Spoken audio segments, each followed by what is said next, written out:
Good morning. I'm Lee Hamilton, and I'm the president of the Woodrow Wilson International Center for Scholars. And it's my pleasure to welcome each of you here this morning for the Directors Forum with His Excellency, the Honorable President Paul Kagame of Rwanda. Let me acknowledge Ambassador Nasanga, who is here, the Rwandan ambassador to the United States, also Ambassador Kamanzi, the Rwandan ambassador to the United Nations. I want to welcome the ambassadors from Ethiopia, the Democratic Republic of the Congo, Burundi, Algeria, Lesotho, and Eritrea. We're especially pleased to have them here. I want to acknowledge with appreciation the co-sponsors of today's program, the Wilson Center's Africa Program and Conflict Prevention Project, the United States Institute for Peace, and the Council on Foreign Relations. All of us in these groups are dedicated to shining more light on the critical issues within Africa and the U.S.-African relationship. Here at the Wilson Center, under the extraordinary leadership of Director Howard Wolpe, the Africa program has brought together policymakers, scholars, journalists, and business leaders to advance the dialogue on Africa, both in Washington and around the world. Over the last several weeks, the Africa program has been a co-sponsor of Remembering Rwanda, a series of events commemorating the 10th anniversary of the Rwanda genocide. All of us have the responsibility to look back and to understand and to learn lessons from this horrific experience. Our hope is to build a record that both honors the genocide's victims and survivors, while gaining an understanding of how future atrocities might be avoided. President Kagame's reflections will be vital to this task. Let me turn now to Howard Wolpe, who will introduce President Kagame. Howard.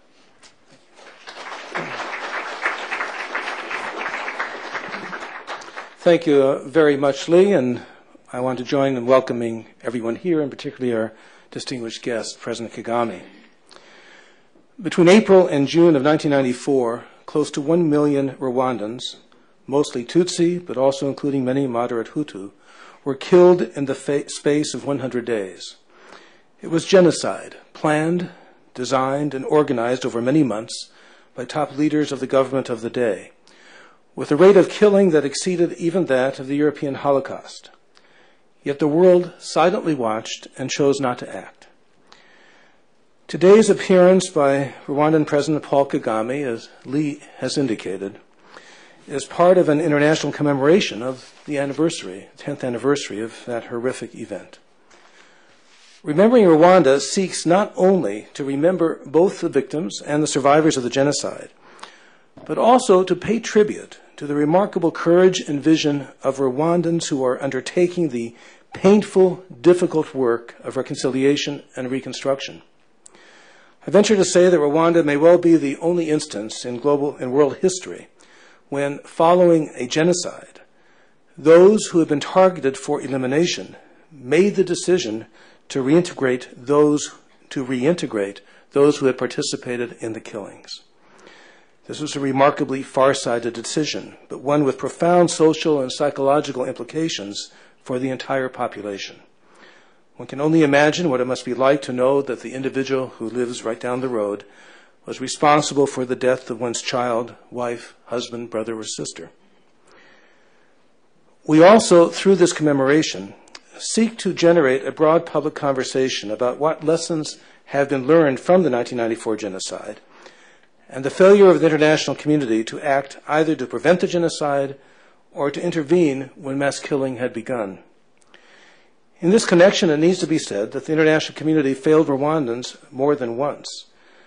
Not only did the United Nations fail to act at the time of the genocide, but subsequently it permitted UNHCR refugee camps in the former Zaire to be transformed into bases from which the genocidaires continue to launch attacks into Rwanda. These failures ultimately resulted not only in the Rwandan genocide, but also in a violent regional conflict on Congolese soil that in the end involved 8 African states and millions of additional deaths and untold human misery for the Congolese people. Today, we will hear the personal reflections of the President of Rwanda, His Excellency Paul Kagame, on the 10th anniversary of the Rwandan genocide. Born in 1957, Paul Kagame spent 30 years of his life as a refugee in Uganda, the consequence of growing anti-Tutsi violence in Rwanda in the years just prior to independence. While in Rwanda, he joined Yoweri Museveni's National Resistance Army and played an important role in Museveni's coming to power in Uganda. In October 1990, Paul Kagame returned to Rwanda, this time as military commander of the Rwandan Patriotic Front that sought the overthrow of the Habyarimana regime and to establish the right of Rwandan refugees to return to their homeland. Eventually, negotiations led to agreement on a new democratic constitution and to the signing of a peace agreement between the RPF and the Rwandan government. However, Hutu extremists within the government resisted the implementation of these agreements, and then in April 1994, the shooting down of an airplane caused the death of the Rwandan president and launched the genocide. The eventual military victory of the RPA brought an end to the genocide, but only after more than 2/3 of Rwanda's Tutsi population and 1/10 of the country's total population had perished. With the RPF's coming to power, Paul Kagame assumed the roles of Vice President and Minister of Defense. On April 17th of the year 2000, Paul Kagame was elected President of the Republic of Rwanda by the Transitional National Assembly. And then in August of last year, his presidential mandate was renewed, this time as a result of the first national elections in Rwanda since the genocide. President Kagame also serves as the first Vice President of the Africa Union. Following his remarks today, he'll be pleased to receive questions from the audience. It is my privilege to introduce His Excellency, the President of Rwanda, Paul Kagame.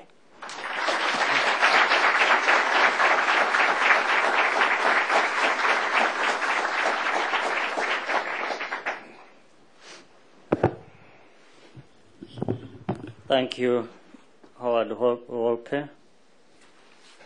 Thank you for your remarks and for hosting us. It is an honor for me to join you at this distinguished institution and take part in this event jointly sponsored by the Woodrow Wilson International Center for Scholars, the Council on Foreign Relations, and the United States Institute of Peace. May I also take this opportunity to thank the other organizations which have been involved in these commemorative events to mark 10 years after genocide in my country. I am informed that Woodrow Wilson International Center for Scholars engages in dialogues and discussions on important public policy challenges with the ultimate aim of fostering better understanding and better policy. So this is an appropriate place to reflect on 10 years after genocide in our country, and an opportunity for us to present our way forward in the next 10 years and beyond. Distinguished ladies and gentlemen, we cannot begin to understand genocide and its aftermath in Rwanda unless we understand the context and the facts that have shaped us Rwandans for over 5 centuries. Allow me, therefore, to give you a little bit of background information that highlights the salient aspects of the major events that have had a tremendous influence on who we are today. Let me say at the outset that the 3 groups constituting Rwandan society were not distinct tribes, as has been suggested by a number of scholars. These people lived on the same hills, they have always intermarried, and they share the same culture, including the language. This cohesion was disrupted by the colonial policy of divide and rule. Subsequent governments in the post-colonial era chose not to address this problem. Instead, a culture of impunity and human rights violations took root. You will recall that this policy of divide and rule was typical of colonial administration, a method that was used to weaken and subjugate the colonized African people. I would like to point out at this juncture that although we blame the colonialists for sowing the seeds of hate and for spreading the ideology that entrenched division and differences among Africans, we cannot blame them for all the ills that continue to afflict the African continent. In other words, although genocide in our country was, in many ways, a culmination of the hatred initiated during the colonial period, it was also due to the failure of post-colonial rulers in Rwanda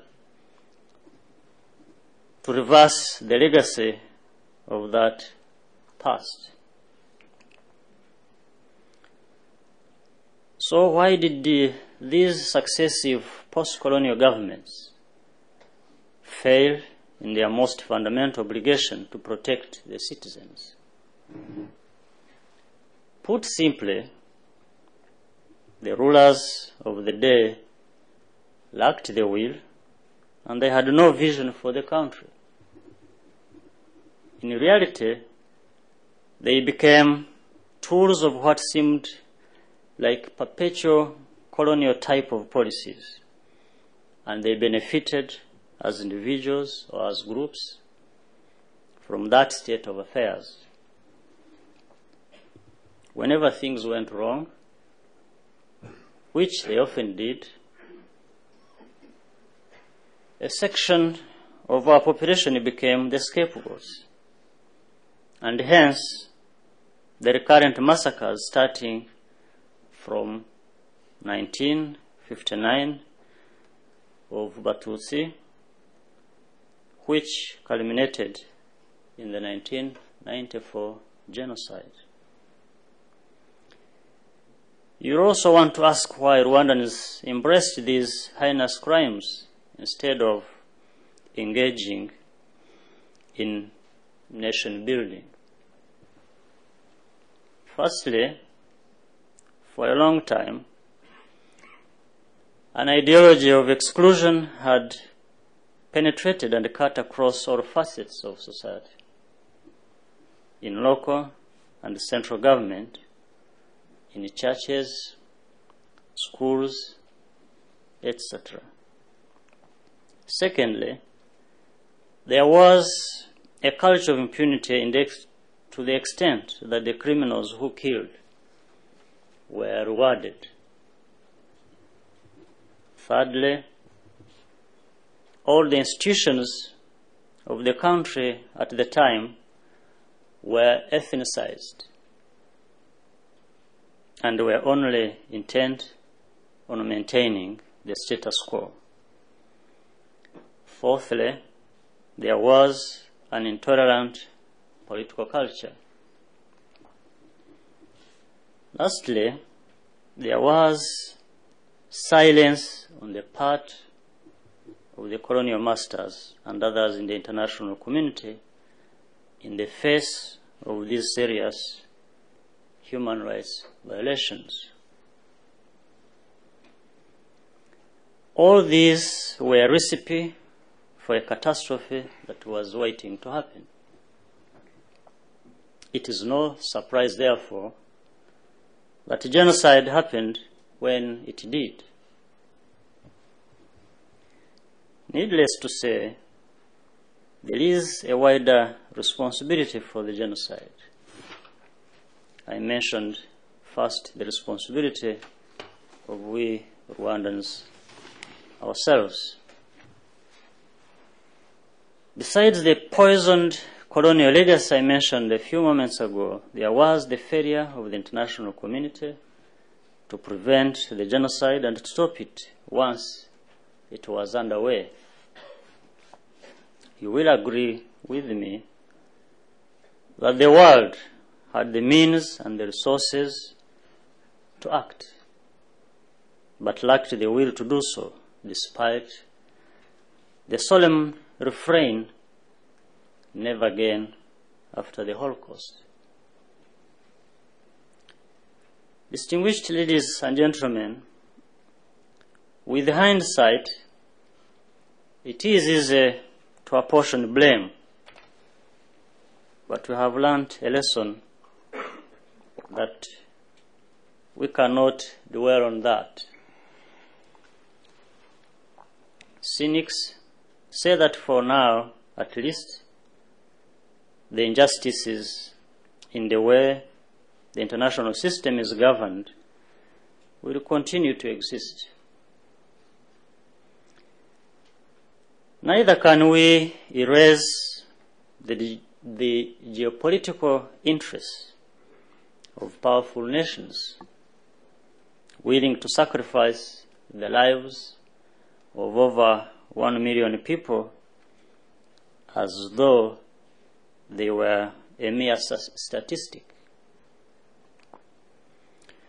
What is more pertinent for us is where we go from here and where the world would act, and whether the world would act differently if a similar catastrophe erupted. In the view of that, the commemoration of the 10th anniversary of genocide presents us with an occasion to reflect and to take stock of the modest achievements we have collectively made as a people. It is also an appropriate moment to assess whether we have put in place barriers against a return of that terrible crime. Allow me to describe to you the challenges that we faced in the immediate aftermath of genocide and the barriers we have put in place to guard against its possible recurrence in our country.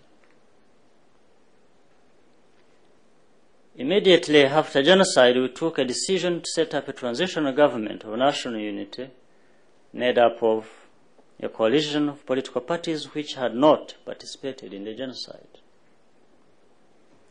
That government had the exceptional and colossal task of rebuilding a country in utter anarchy. You recall the horrible images of dead bodies scattered everywhere in the country, total destruction of the infrastructure, countless numbers of orphans, traumatized survivors, widows and widowers, most of them displaced and in total deprivation. This bleak situation was compounded by the danger of the Interahamwe militia and former soldiers of the Rwandan army who had camped across the border in the former Zaire, now the Democratic Republic of Congo. These forces of evil, supported by some in the international community, were reorganizing to come and complete their campaign of genocide, which they regarded as their unfinished business. These militias and former soldiers still pose a threat if not dealt with appropriately. So far, an open policy of our government in returning the refugees, the former government soldiers, and others has worked. In these last 10 years, we returned over and resettled over 2 million refugees and thousands of former soldiers, many of whom have been reintegrated in our forces. Only few of them, extremists, continue to harbor the ideology of genocide and remain in the neighboring countries, mainly in the Democratic Republic of Congo. Unless there is a concerted effort by the international community to deal with these forces that committed genocide, they remain a potential threat to peace and stability, not only in Rwanda, but also the whole region of the Great Lakes. As for the survivors of genocide, some of whom were victims of multiple rapes and contracted the AIDS virus, they continue to suffer and to live in poverty as a result of their numbers and the magnitude of their ongoing needs. On our part, the government has allocated a percentage of the national budget to meet some of these needs, including education, healthcare, and a contribution to their accommodation. After genocide, law and order had completely broken down, but we have managed to restore peace and stability in the whole country. We have not only reformed our legal system, we have also restored public trust in it. And the Rwandan people now know and enjoy their fundamental rights. We have also put in place institutions which promote transparency and accountability, and which we hope will banish the culture of impunity that had characterized our country for decades. After genocide, over 3 million people had sought refuge in neighboring countries. The majority of these have been repatriated, as I said, and there is an ongoing campaign to encourage the remaining few to return. By and large, with the support of our development partners, we have also rehabilitated the social and economic infrastructure of the country, which had completely collapsed. Now schools, hospitals, the civil service, the civil society, as well as the public, as the private sector, are functioning again. This has enabled us to register successive economic growth ranging from 6 to over 10% and kept inflation at below 5%, despite a bleak economic picture immediately after the genocide. Furthermore, we have liberalized monetary and exchange regimes and have earmarked a number of state assets for privatization. We have embarked on what we consider to be an irreversible course of unity and reconciliation, while at the same time we seek to bring to justice those perpetrators of genocide. Last year, the people of Rwanda ratified a new constitution after broad-based countrywide consultations. This constitution enshrines a culture of inclusive and democratic politics and entitles every Rwandan to have a stake in how the country is governed. They were given a chance last year to exercise this right when the country saw a president and a parliament elected. Distinguished ladies and gentlemen, my account may sound like a litany of successes, but for sure, immense challenges remain. Although our record is one that we can look back and be proud of. Genocide was, in all honesty, a defining moment in the history of our country. And in the eyes of many observers, Rwanda was on the path to being a failed state. But given the huge sacrifices our people had made, we did not have a choice. We refused to be a failed state. We gave a far-reaching call in action, and our people had and rallied. Together, we resolved to uplift ourselves from the abyss and to strive to build a new Rwanda, which is peaceful, stable, and fit for all of us. So in the last 10 years, we have tried to be creative. We believe we have taken the right decisions.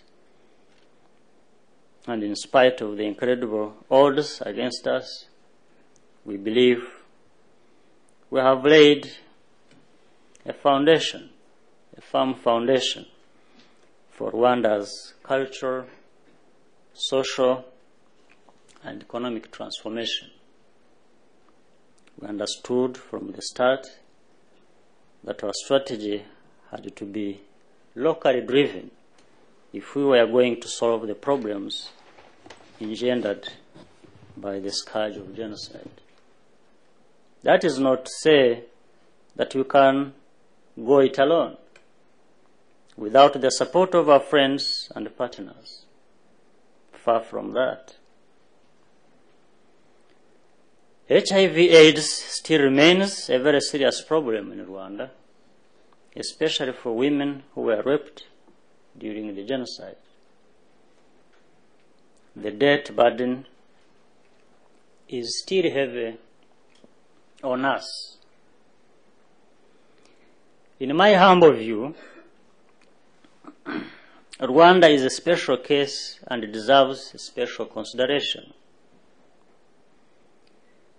Obligations under international law have not been respected in regard to Rwanda. The case in point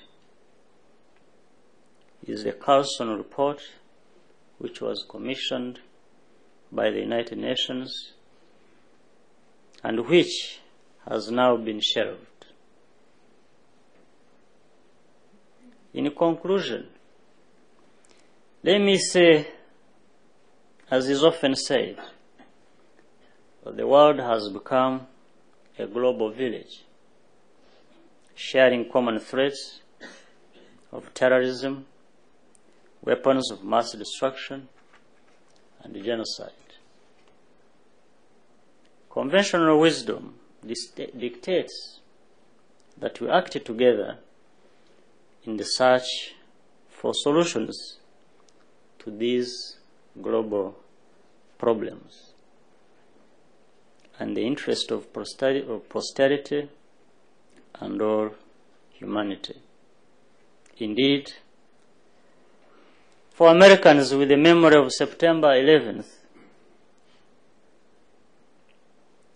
still vivid in your minds, you will appreciate the need to act together and act resolutely so that we create a new world order. A new world order with a more just international system that has the will to act to stop deadly crises such as terrorism, weapons of mass destruction.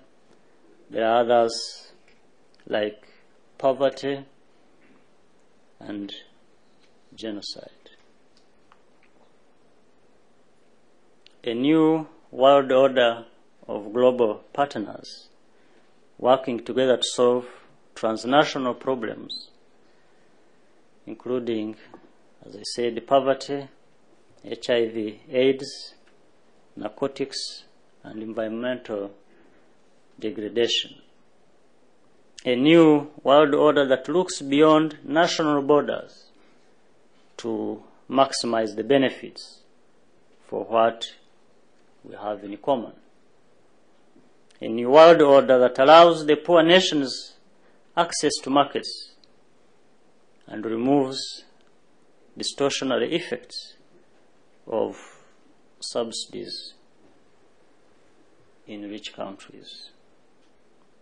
In short, a new world order that works towards shared prosperity and global sustainable peace. If we have the will, we can work and act together to ensure that the 21st century heralds the start of that durable peace and prosperity. The stakes are very high. The rewards are even higher. We in Rwanda will play our modest part. I thank you very much for listening.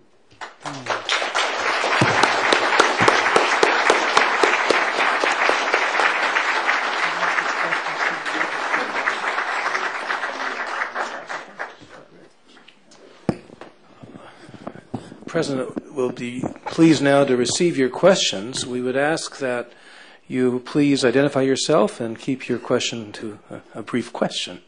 Over here, Mark, at the microphone. He's right there, please. Mr. President, welcome. It's good seeing you here. You were at the Holocaust Museum during the events 3 times. I took you through as the founding vice chairman. Your colleagues were at the press club 5 times that I hosted. The Washington Post was there for 20 seconds and left during the events. Is there any way for you to reflect backward on what we might have done, what could have been done to open these doors, to open hearts, to try to stop the killing while it was going on? Well, we did learn a number of things, especially histories of people who have been targeted, like a section of Rwandese was targeted. And we also did learn from the very need and requirement to keep memory of those who lose their lives in such situations, which also strengthens the desire of people to do better and prevent, or at least stop, such occurrences again where many lives are lost. So it was helpful, and sharing of ideas and views and experiences was a reinforcement to our earlier convictions, and a reinforcement of our feelings that the world needs to work together, because these occurrences are not to take place only in one area. They can take place anywhere in the world. And I thank you for reminding me all that, and for availing yourself and your other colleagues whenever we're around to be able to learn from them. Thank you. Thank you. And what I'll do is take a few questions and then package them at a time. Hattie? Thank you very much. My name's Hattie Babbitt. I'm the Senior Vice President of Hunt Alternatives and a former Woodrow Wilson Center Scholar. Mr. President, you listed what you called a litany of successes in the face of the many challenges Rwanda has. You omitted talking about one of the very important successes, and that is the extraordinary inclusion of women's participation in post-genocide governance in Rwanda. Mm-hmm. In the elections in last fall, 49% of the parliament in Rwanda is now women. That exceeds any other country in the world, including the Scandinavian countries. And I wonder if you could talk a little bit about how that happened and why you think women's participation is important in the Rwandan situation and perhaps more broadly. Right behind, right behind you, and then Johnny. Next.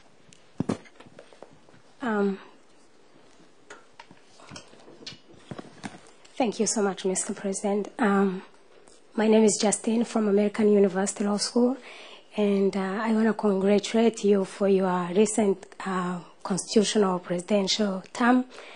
And one of my first comment was about the women's inclusion in the parliament, and I thank you for Jumpstart. And on the interview with the Monitor FM radio in the week of genocide commemoration last 2 weeks, you said that, and I quote, "For me, 2 terms, if I was to be elected for the second time, that should be enough, and somebody else should come and take over." My question to you, Mr. President, is what is your short-term objectives for this term, given the fact that you still have a constitutional eligibility for 13 years, and what would be your long-term goals should you be elected for the second term? Thanks. Thank you. Johnny here, and then we'll go over there, and then Mr. President, welcome to Washington. Johnny Carson, National Defense University these days. I'd like to ask you to give a grade or an assessment to the UN tribunal in Arusha with respect to its prosecution of genocidaires. How would you evaluate their work and their success and their ongoing efforts? Thank you. Let's take one more question in this round. Robert Miller, Islamic Development Initiative. And I asked this question as a Roman Catholic. The Christian churches seem to have failed Rwandan society tragically during the genocide. Would you comment upon the role of the Islamic community in Rwanda during that time, and also the kind of role that they're playing in the resurgence of society now? Thank you.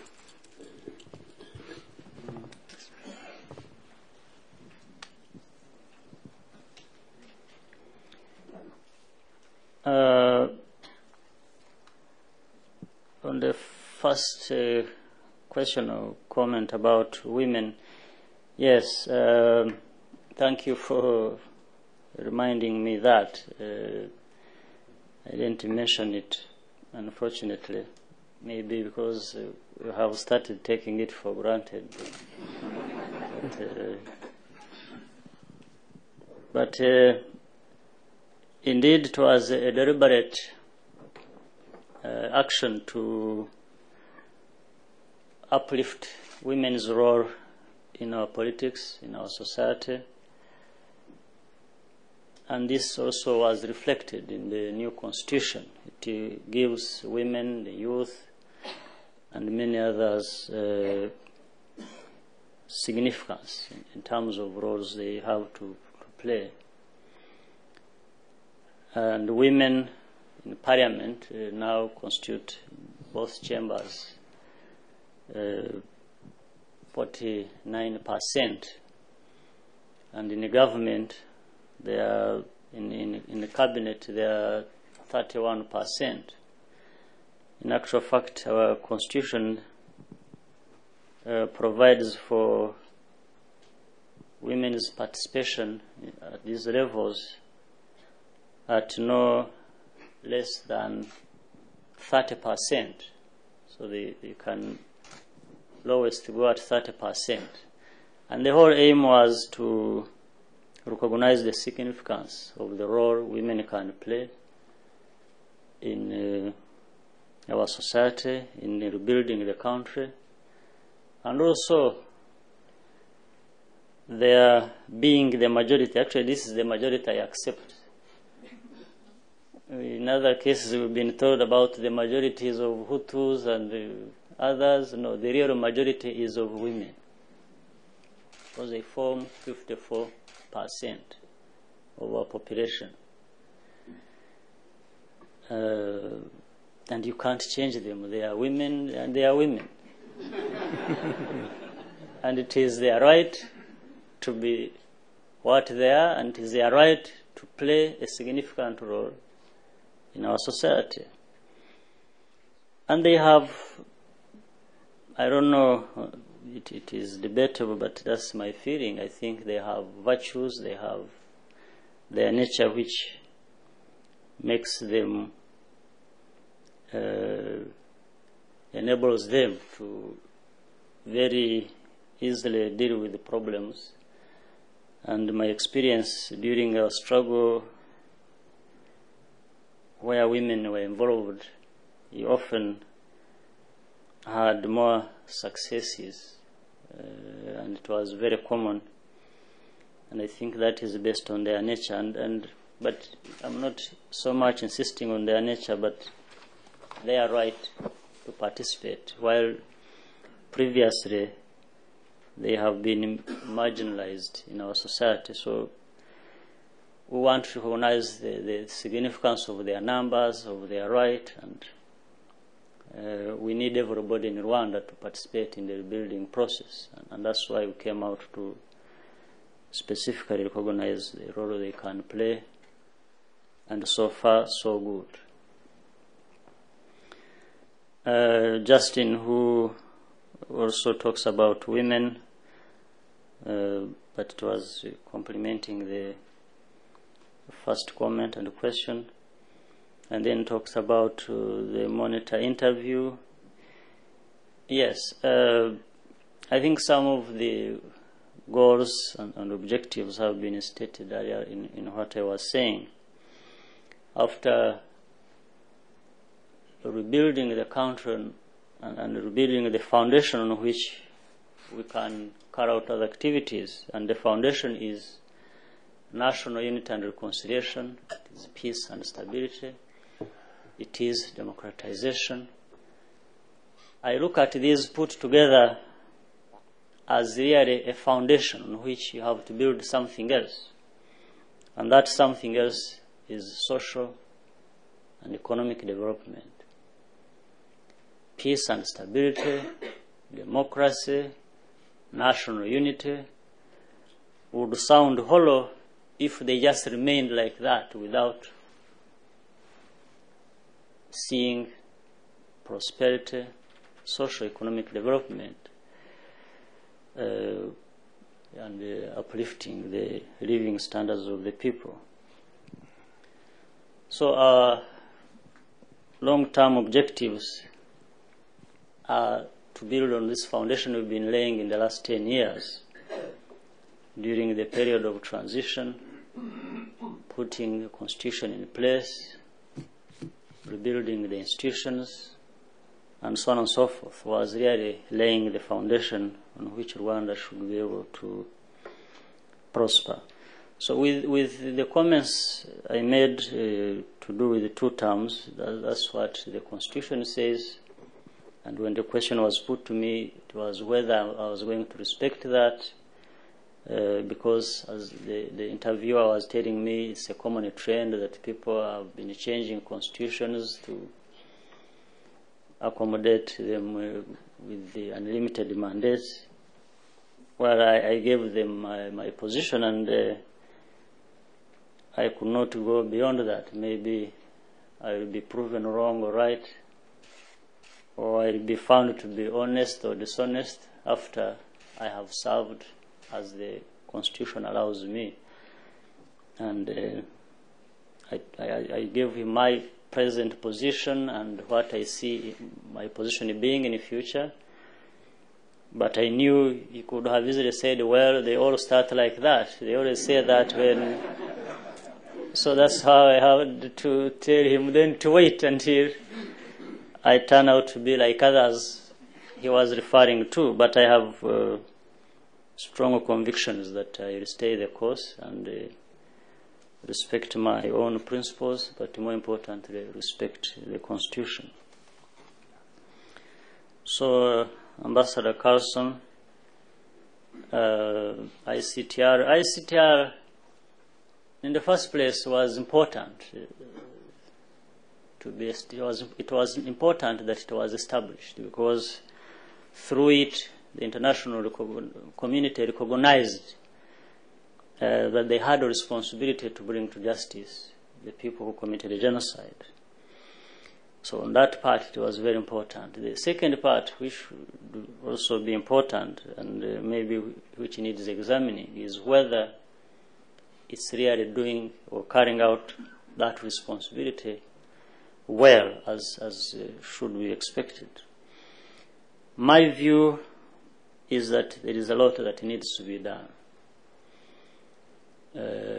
For example, if you look at just in terms of numbers alone, if you are told that since it was established, it has consumed, that's about 10 years ago, it has consumed $1 billion.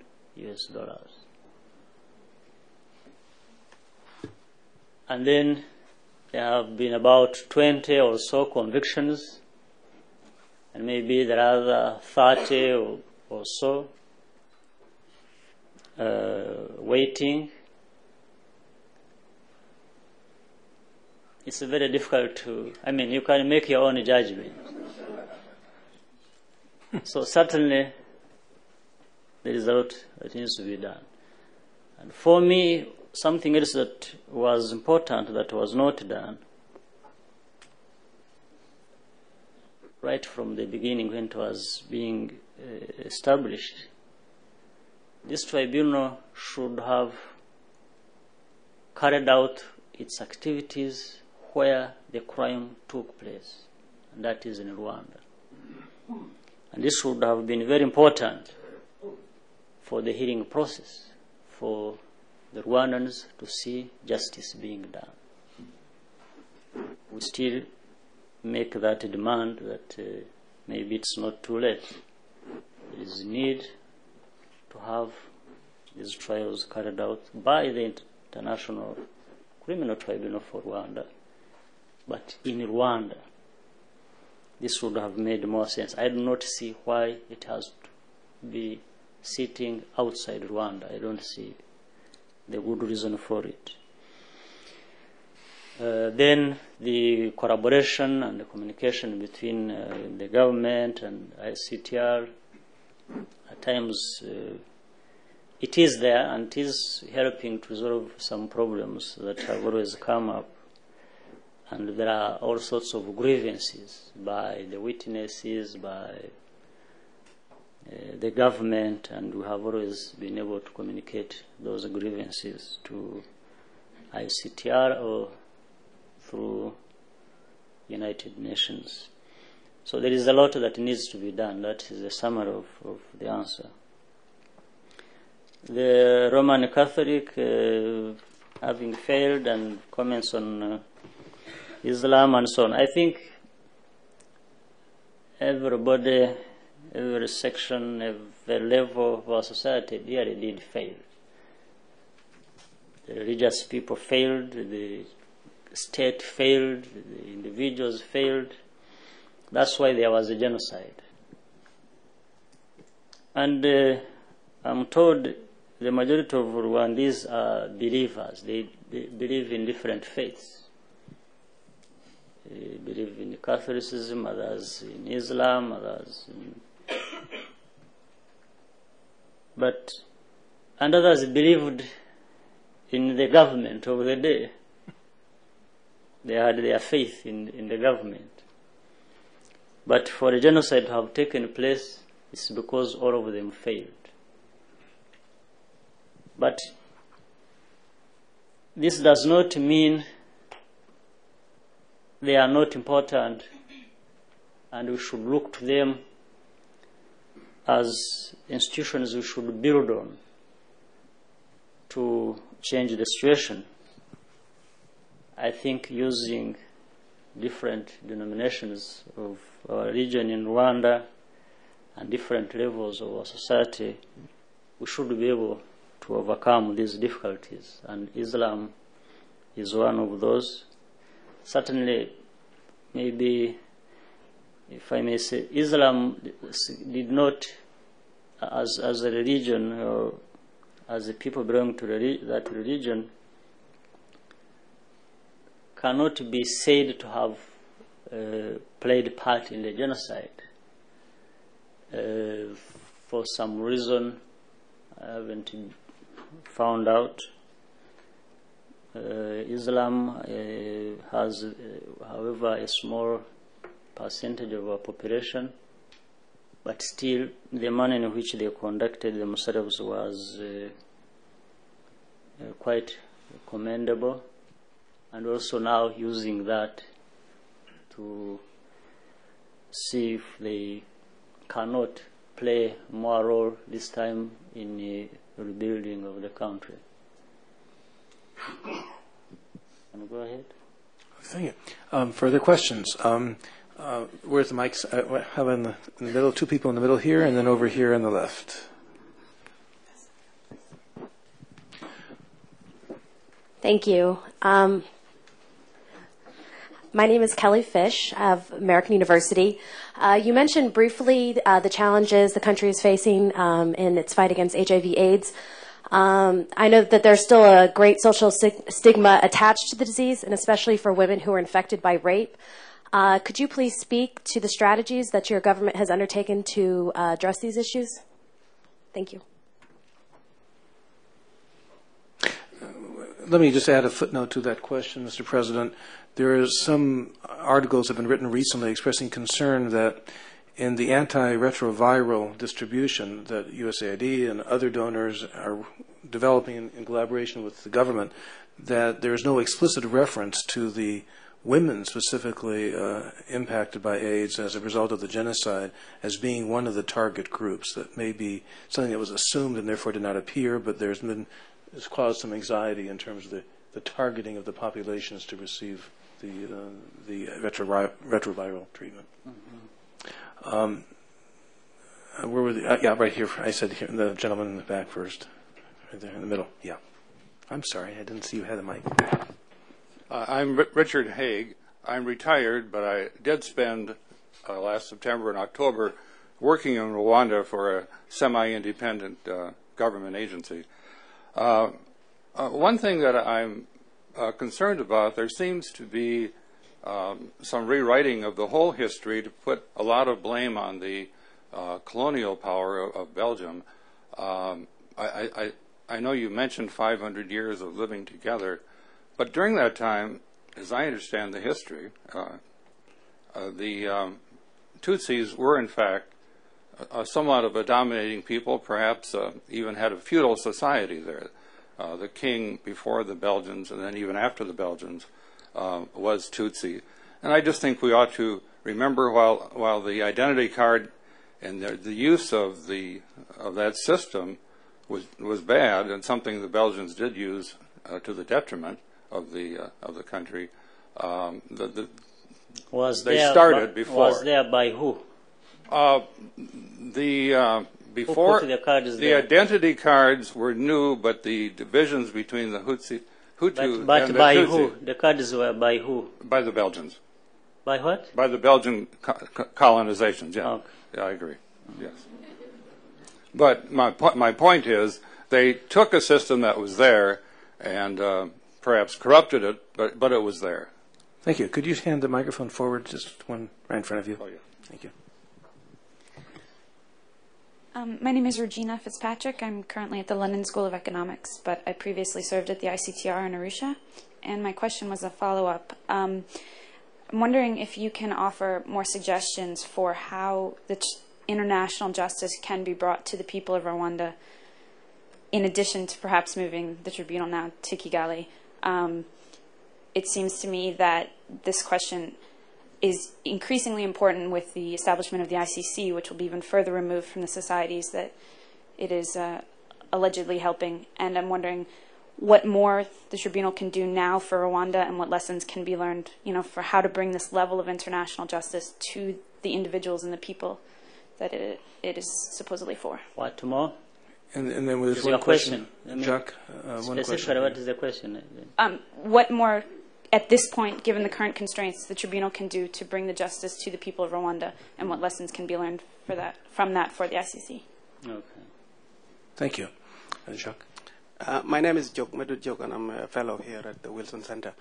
Thank you, Mr. President. My question is, when Africans blame the international community, they seem to be thinking mainly of the U.S.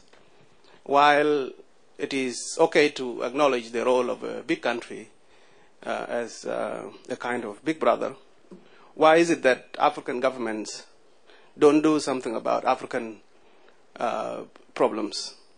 We are told that at the Security Council or UN Human Rights Commission, African delegates, rush to the defense of African governments that are obviously violating rights.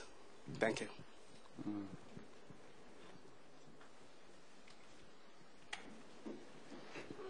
Okay, let's take that round.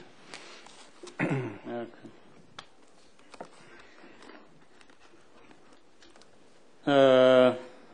On AIDS, yes, AIDS is a big problem in Rwanda, and the issue of stigma is on those who were raped and infected with HIV/AIDS, and it's also to some level on others who contracted it in the normal way it gets contracted. So it's in the area of prevention, it's in the area of treatment, it's in the area of mobilization of resources, and then trying to give universal coverage in terms of treatment to all those that are suffering. Our strategy is not to wait until people are bedridden in order to avail drugs to them.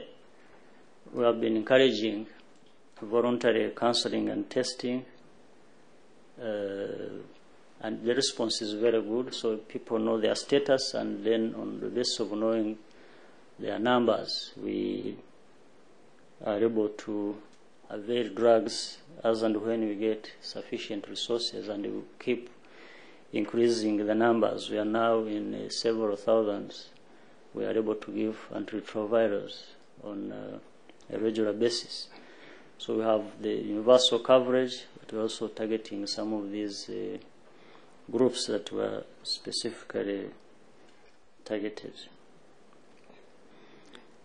The second question now, rewriting of the history. We are not rewriting the history. This is the history.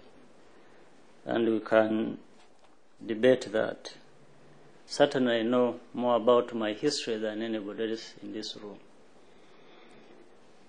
And the history, to start with, if I may correct you a little bit, this Rwanda being a feudal society and having had kings, if you know the history of Rwanda, kings could not be any Tutsi. Kings were specifically from a certain clan. And this shows you, this proves to you, before I come to that, and what it meant those few people who could provide the kings were very special. They took themselves to be special and above everybody else, above Tutsis, above Hutus. Probably in the whole population, those people who could provide the king could not even be 0.001%. It was just a family. No. So you cannot, therefore, even if the kings or the monarch got involved in any wrongdoing, what should have been targeted are those people who were causing problems in Rwanda. You couldn't go to uproot the peasants, Tutsis, just because of the wrongs by the monarchy. You uproot the monarchy, not the Tutsis, because Tutsis had nothing to do with the king. They were just servants of the king like the Hutus were. And we had chiefs under the kings. And most of these chiefs were Hutus and Tutsis. But the monarchy had nothing to do with the Tutsis, because they didn't take themselves to be Tutsis. They were above everything according to them. And that's why not anybody would become a king in Rwanda. It was known to be one simple clan, if you know the history of Rwanda. Now, certainly we can't brush aside the blame on the colonialists. And we cannot even justify what the colonialists did in Rwanda. But if you followed me very closely and always, I divide blame into two. One blame is for the Rwandans themselves. The other blame is those who brought to Rwanda their own problems. And instead of resolving the problems that were there, exacerbated them by bringing along their own mistakes. The divide and rule, for those who know the history of Africa, was rampant with the colonialists. This is a fact. Anybody who would deny this would be rewriting history instead. So I think there is no need to be defensive about it. This is a fact of history. We can only forgive that. We can decide to place it where it belongs, but that is a fact. Now, in any case, even if there were different features that created these distinctions among Rwandans, so what?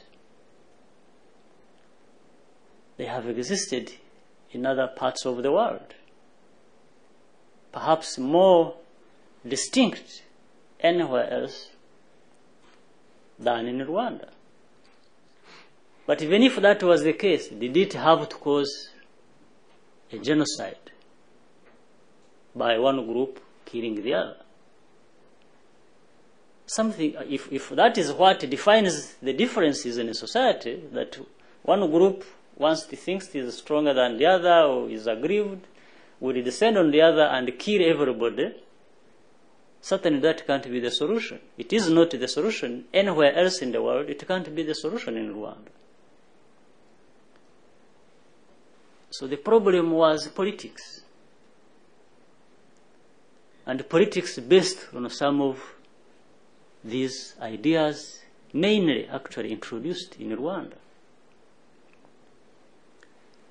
in Rwanda, if you know the history of Rwanda, in that over 500 years period, there were many wars fought for different reasons, territories, all sorts of things. But nowhere will you find that those who are fighting would kill women, would kill children. Never. This is something alien. This is something that was introduced in Rwanda by somebody else.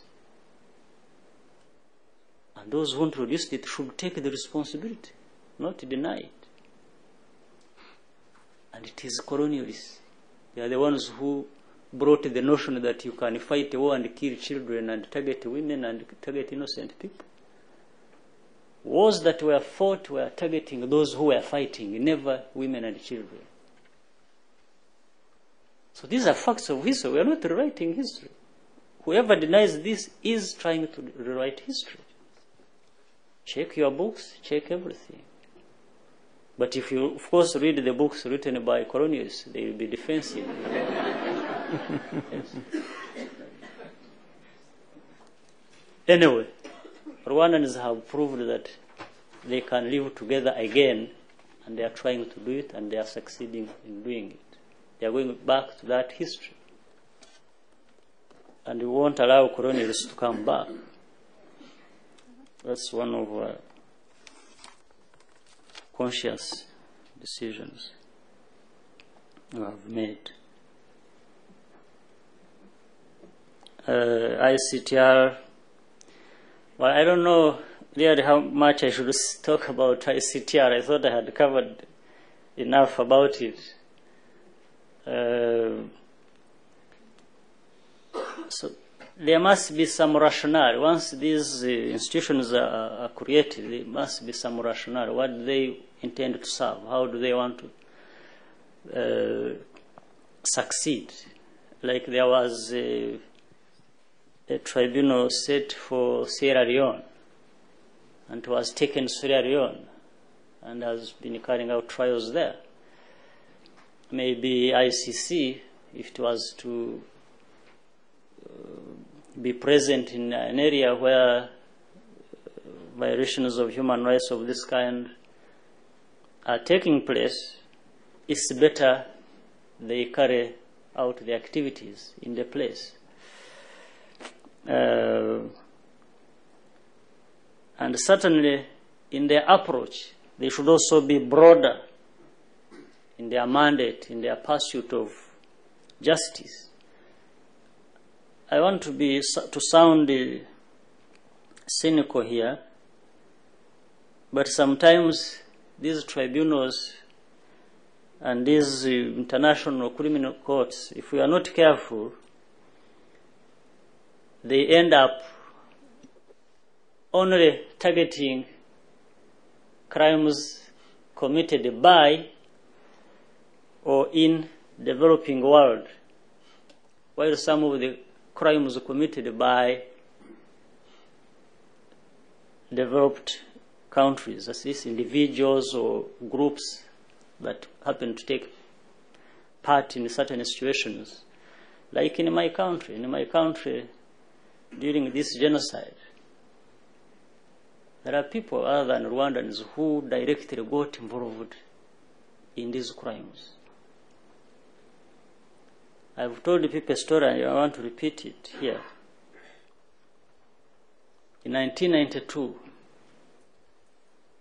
I was in a meeting with officials of a developed country, telling me that if RPF, the Rwandese Patriotic Front, does not stop fighting, if they were to succeed in reaching Rwanda, in Kigali, for sure they will find all their relatives and families killed. And as the man said, is that a strategy you are advising the government to have in dealing with the problem? And I told them, you see, for us we are fighting not because we enjoy fighting. I told them, I have been a refugee for 30 years. I lived in a refugee camp for 30 years. A refugee camp, that's where I was staying. Well, the other day, people stayed in a refugee camp for a few months and the whole world was crying. I was in a refugee camp for 30 years. Yes. Yes. With many others. So, if somebody said, you will be, if you try to go there, and I was going home, Rwanda is my home. It is my home today as it was the other day when I was a refugee. In my heart, in my mind, it was my country, and I had to fight to go back to my country. And nobody had the right to stop me being in my country. That's why I had to sacrifice, like many other Rwandese who fought to ensure that they go back to their country. So, about ICC or ICTR, I really don't know. But there must be a purpose. So, but there's another part. Africans blaming international community and so on. Well, international community has to be blamed for its wrongs. No question about it. Where it is wrong, it is wrong. And where African governments are wrong or Africans are wrong, they are wrong. There is no question about it.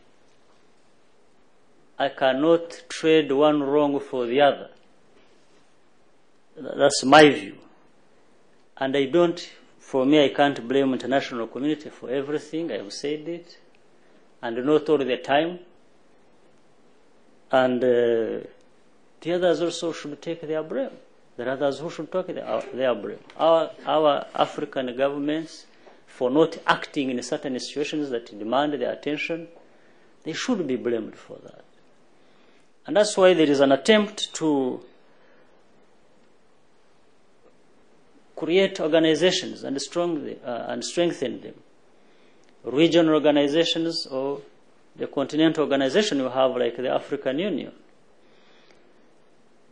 Now, the fact that they are not working properly or as they should and so on is one thing, and therefore we should work to ensure that they actually do what they are supposed to do and do it effectively. But they should be blamed where they fail. We blame people in our region and beyond for not helping to solve the problems when genocide was taking place. Certainly, they have the blame. But you put the blame at different levels. You look at the root cause of the problem, what was it?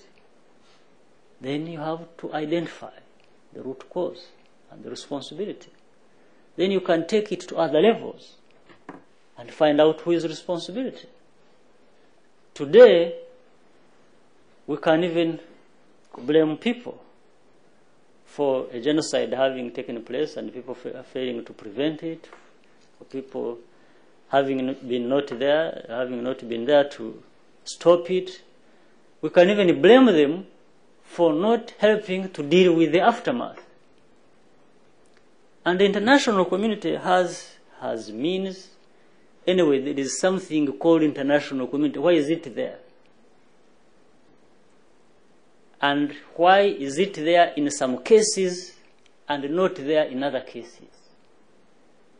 So the blame should come when it is due. It must come.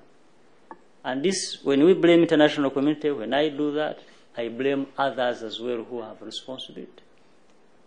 So there's no, I agree with you, African brothers and sisters are not doing enough for themselves and for their other African brothers and sisters. That's true. It has happened. But we need to address that. We need to understand it. We need to identify why. And we need to deal with the problem. There's no question about it. Africans, like I said, Rwandans, we should take the blame for the genocide. And we should also act in a manner that we are at the forefront in creating conditions that would make it difficult or impossible for such a thing to happen again in Rwanda. But this does not mean we can't benefit from other people's efforts. We shall certainly go out and seek support and understanding of others, but we have the responsibility. And they have a responsibility also because we are part of the global community. We have time for about 2 more questions. Let us, in the back, please. And in the far back of the auditorium, Ms. Bill, yeah. Gabrielle Mallory, State Department. My question is, there's an effort underway by the government of Rwanda to expand the Gacaca proceedings throughout the country by the end of 2004. How is the government measuring the effectiveness of these proceedings? Please, let me go 3 then, because I promised you as well. Sure, go ahead. Please ask your question. The person with the microphone. Okay, thank you, Mr. President. My name is Marie-Claire Sissoko. I work for the Voice of America, and I'm in charge of a special program for children refugees from Rwanda and Burundi. As you just said yourself, you were a refugee for 30 years living in a refugee camp. I wanted to ask you, Mr. President, if you have a special message to say to those refugee children and the displaced children in despair in general. And if I can have the answer in Kinyarwanda, because the program is in Kinyarwanda, and the children, they don't speak Kirundi, they don't speak English. So Kinyarwanda is very easy for me, so I'm very glad to do that. muzamukoze muduhaye inyishu mu Kinyarwanda kugira ngo abana bose bashobore kumva ubutumwa umukuru w'igihugu cy'u Rwanda abahaye mu kubaha kizero kugira ntibihebe ko benshi barihevye. No muzamukoze murakoze cyane. So you come to that later. Yeah, come on, wait for a second. Okay. And for the last question, please. Yes, Mr. President. My name is William Ferro-Jaro. I work for the National Security Archive, researching U.S. policy on the genocide. My question to you is first, has a little bit of context, but I'll be brief. I think one of the important lessons for Americans with respect to the experience in Rwanda is that we now understand very concretely that American foreign policy responds to national interests. And in fact, right now, and it has never been throughout the 20th century, and is still not currently a national interest or a vital interest of the United States to prevent or punish genocide. With looking at Africa, Africa is the lone region of the world that is not of vital strategic interest to the United States. So I'm wondering, in light of that, in light of the experience in Rwanda, looking to the future, how does if you could give your perspective as someone from an African nation, how does a superpower like the United States identify genocide prevention as a national interest and change its kind of paradigm so that it treats these things as not humanitarian issues, but in fact vital to world peace and security? Thank you.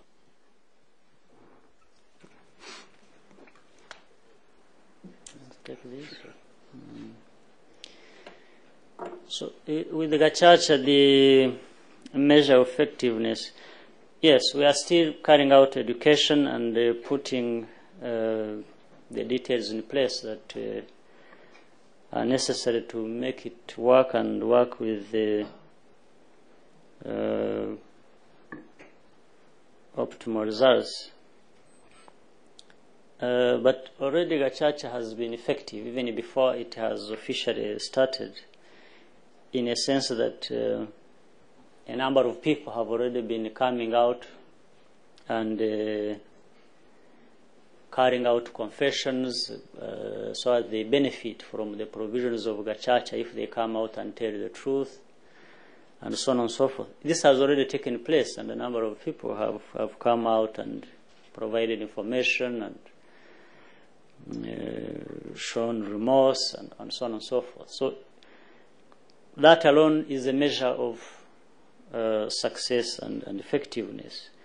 Now, we think when it starts the actual operations, that is when going to get better. And it's going to get better for us because the church is really addressing two problems that are normally in contradiction with each other. One is that it is carrying out justice and bringing out the truth and responsibilities and so on. The other part that is very important is that it is encouraging reconciliation, because people involved in the gacaca are these very people in the villages, either who have been perpetrators in this crime or who have been victims in the crime. And once they have sat and decided and heard and moved on with different cases, then it becomes easier for those who have gone through gacaca to be accepted back in the villages because it has come from the very people who are in these villages. So I think it is definitely effective with these few signs already, but we think it is also the only option. We have tried to look for other alternatives. We don't see them, and nobody has volunteered to help us with the, or maybe actually they are not there with alternatives. So with the VOA request, I would say ubutumwa bw'abana ari abanyarwanda ari n'abarundi, icyo twifuza nuko abo bana birazwi ko bo nta cyaha kibariho, niyo ababyeyi babo baba barakoze ibyaha, ariko ku bana bo bikwiye kumvikana ko nta cyaha bafite, ahubwo ndetse nabo ubwabo bagakura bumva ko badakwiye no kuzakigira cyangwa se ngo kibitirirwe. Ariko abana igikomeye cyabo nuko ibyo byose babirimo nta byinshi bafite bashobora gukora kugira ngo babyivanemo. Abo bireba ni abakuru, ari ababyeyi babo, ari abandi, ari za leta z'ibihugu baturukamo, kugira ngo ibibazo byabo bishobore gukemuka.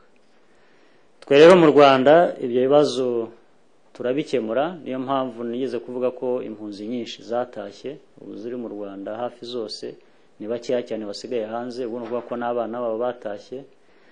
Kandi iyo bageze mu Rwanda abana tubitaho kuko ubu dutanga ibyangombwa byose ku bana kugira ngo bajye mu mashuri. Abana bose bageze mu myaka yo kujya kwiga mu mashuri turabarihirira ubu hafi bigera ku 100% y'abana bageze mu gihe cyo kujya mu myaka imitoya y'amashuri bose bayajyamo. Tuzakomeza rero kugira ngo duharanire uburenganzira bw'abana, ndetse tukaba tubwira n'abo bana bari hanze ko bakwihangana, ariko cyane cyane tugasaba ababyeyi babo ko bakorohereza abo bana bataha cyangwa se bashaka ubundi buryo ubwo ari bwo bwose bagerageza kugira uruhare mu gukemura ibibazo bituma abo bana baba impunzi, kugira ngo batahe bakure barerwe neza nk'abana uko bakwiye ahandi hose. We'll get the translation on the website at some point. Now, I've been given a very difficult task here, but I think maybe what we can do to help people understand that these small countries in Africa or big ones there and the people of Africa are very important, and also human beings with the same value really like other human beings. I think basically it should also come on the first part, it should come from us ourselves. We must recognize that we have this value, and therefore we should act also in a manner that we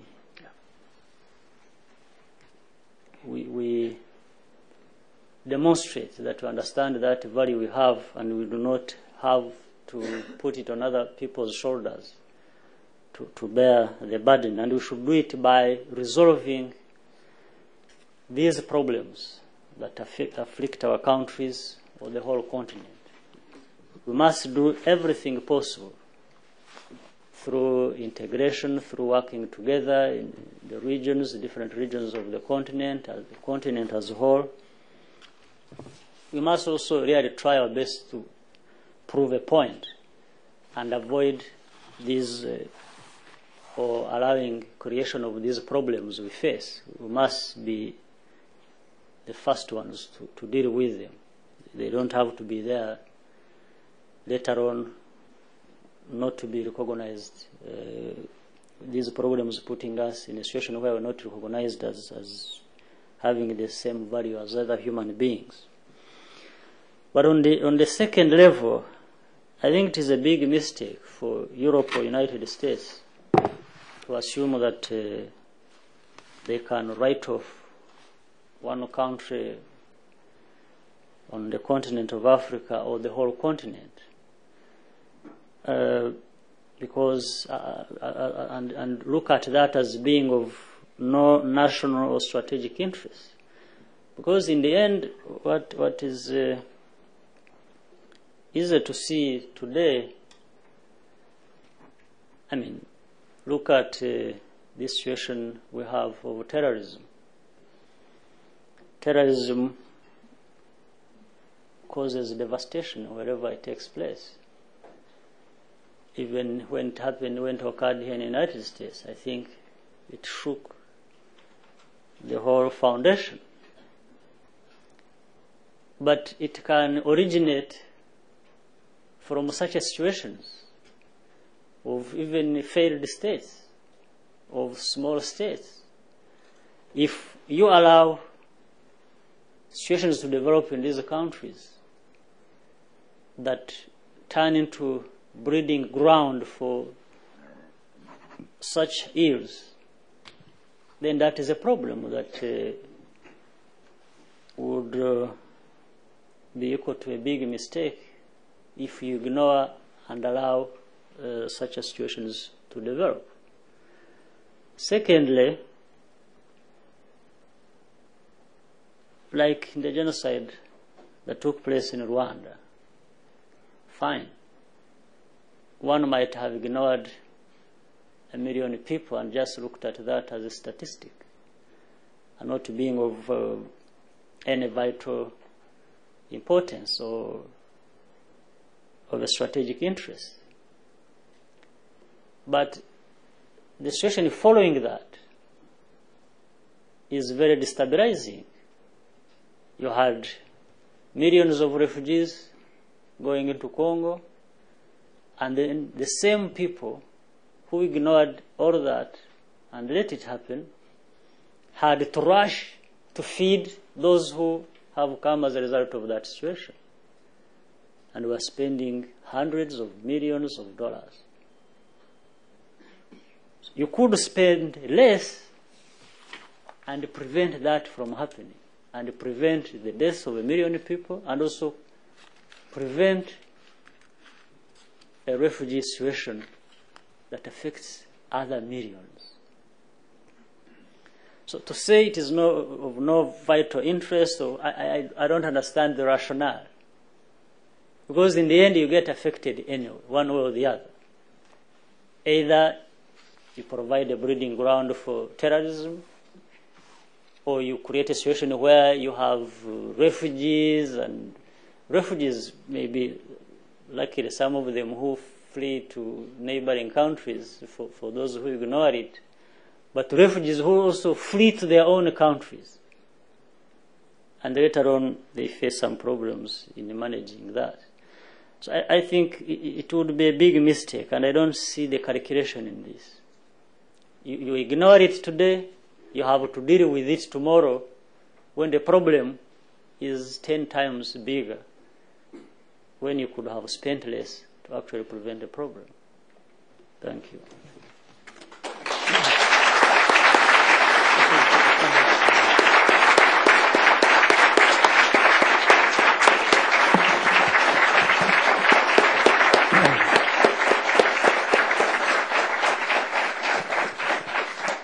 Mr. President, I want to thank you on behalf of the Woodrow Wilson Center and all those that have been participating in this commemorative activity for your presence here today. As a former politician and diplomat, it has been my strong conviction that at the end of the day, the failure of the international community to respond to genocide in Rwanda or other mass atrocities is far less a question of capacity than it is of political will. And as the questioner that just the last question posed for you, in part, political will is a function of understanding of our national interests in a different way in a new world. I also think that part of political will is mobilizing constituencies so that leaders who have to make these decisions are not frightened of the constituency response they might get if they take a degree of risk in committing to intervene. The really profound tragedy in Rwanda is that this was a wholly preventable event. Military experts looking at this after the fact have concluded that a very small deployment in a timely way at the onset of the events in Rwanda would have prevented the genocide because of the nature of the command and control structure that guided the entire horrific event. So my hope is that, and I must say I am encouraged, not only by the kinds of response that we've received, and I mean there are 2 overflow rooms today. Tomorrow we have General Dallaire here and a similar kind of response to his presence.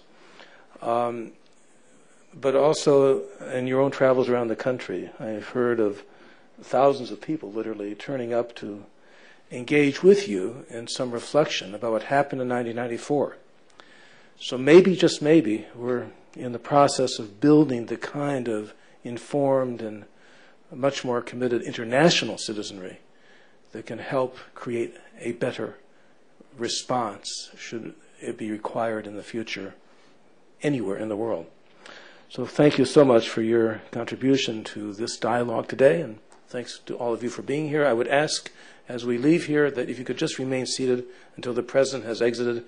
We must take him into another location where there will be an interview conducted, and we must, so please be seated. Thank you very much. Again, our thanks to you.